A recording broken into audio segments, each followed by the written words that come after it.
Just want to take a few minutes to have a look at the analog multimeter. Obviously this day and age, electricians are using all digital meters. They're a lot more user friendly and often auto ranging, and but there's still a lot of analog meters around, and particularly IR testers may have analog scales on them, but we need to know any type of multimeter, how to drive it really. So with this particular digital analog multimeter, you can see it's a multimeter, got a number of ranges and scales that you can measure around here. We've got what we'll look at in a bit more detail shortly, just the ohms range. We're looking at resistance measurement in today's topic, but when we look at a screen like this, we see there's AC volts. It can measure DC volts and DC amps down here, and an AC amp terminal down here. It's got a little zero adjust potentiometer there, and input leads depending on what particular range you're using. Note all the different scales on the screen there. So all the bottom ones, that starting from down the bottom, decibels, AC volts, DC, AC, depending on the range you've selected again. So they're voltage scales up there that we're reading.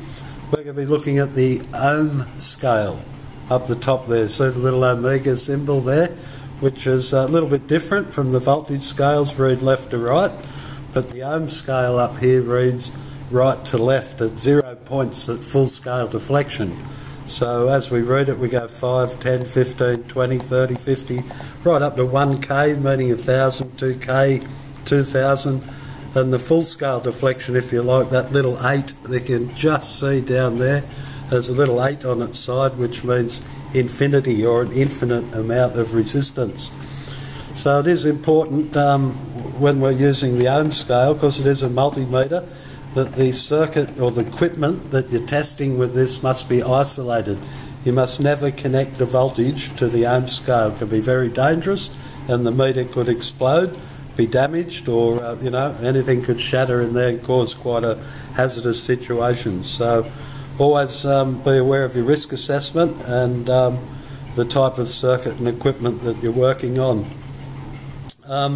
When the meter comes out, check that it's in good condition, there's no damage to or cracks in the case of the meter, and check the condition of your leads as well that you're going to be used for testing, to make sure there's no cracks or damage to the insulation there. So just a quick visual inspection and a feel, doesn't take too long, and if you notice any deformities or cracks in those leads that you're going to be using, simply don't use them. So down here we've got a positive terminal for the red lead to go in, and a negative or common terminal for the black lead to go in.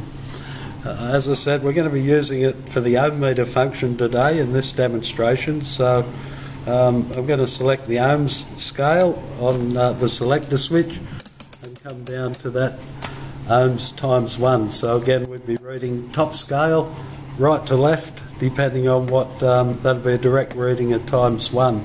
So if we're on the 100 range, we'd be reading what we read off the scale times 100. So if we're on the 10, it'd be reading 10 times 100 or 1,000, and we'll have a look at that too. Note the zero adjust up here. So if I zero adjust and join the two leads together, should be measuring zero resistance. By turning that little potentiometer there, I can move the needle to make sure it's reading an accurate 0 point. But do note that when you change this range selector switch, that it goes off the 0 point. So every time you change this range selector switch on ohms, you've got to make sure you use that zero adjust again. So back to times 1, short the leads together and make your zero adjustment, so you're going to get a little bit more accuracy when determining your reading. It's always good when you're ready to go and measure resistance to have some sort of known resistor test block. So for example, if I want to measure a low value of resistance, I can go in on that resistor and we can see that's measuring sort of round about 6 ohms, which on a 5.6 resistor. So it is giving us an indication of the type of resistance we want to measure. Just jump up to 12 ohms. Okay, so above 10 ohms there, just about on the 12, up to 33, for example there.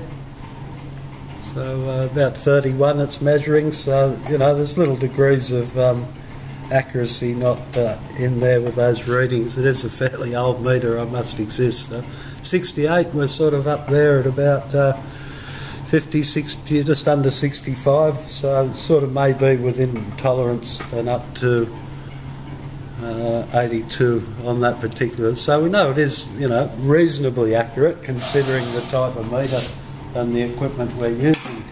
But if we had some unknown values of resistance, for example this little panel here, and we wanted to measure what the resistance is, we could clamp that onto there, test at that point.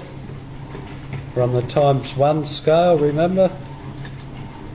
So we're measuring about 1 × 1, so we're at about 1 ohm resistance, so it's accurately measuring a low value. If we work our way up to a couple of other unknown resistance values, and so we're just under 10 ohms there, up to a higher scale one, say, and we're looking at about what 47 ohms there, around about just under the 50 on that top scale.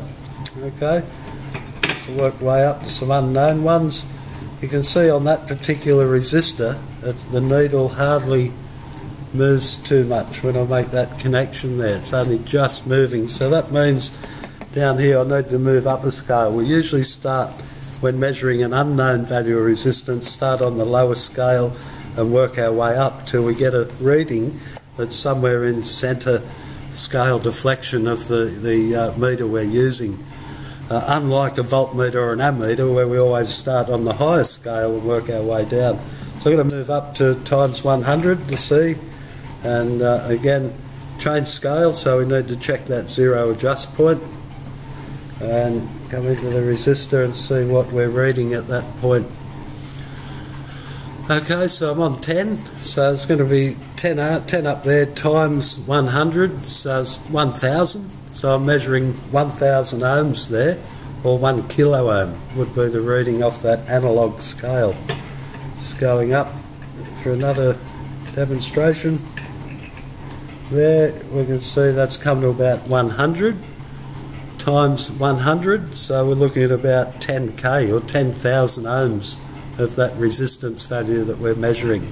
Okay, so we could go up to the 1k if we wanted to look at, you know, proving or accuracy. Because I changed that range selector switch, I need to re-zero adjust to make sure I'm on the zero, which is pretty good there.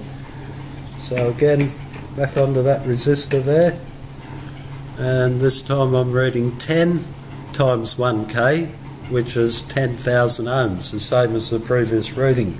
So that's looking fairly accurate. If I go up to this resistor then, again, as you can see, when I make connection across that resistance, the needle hardly moves on the range there. So I need to go up a scale or a range to get some sort of accuracy again. So up a scale, check your 0 point, just adjust that into 0, onto the resistance that you're measuring, and I'm pointing to, so it's now 100 times 10,000 down here because I've selected the 10,000. So whatever I read off that scale, multiply it by this multiplier, 10,000. So I'm looking at about 1 million ohms there, or 1 megohm.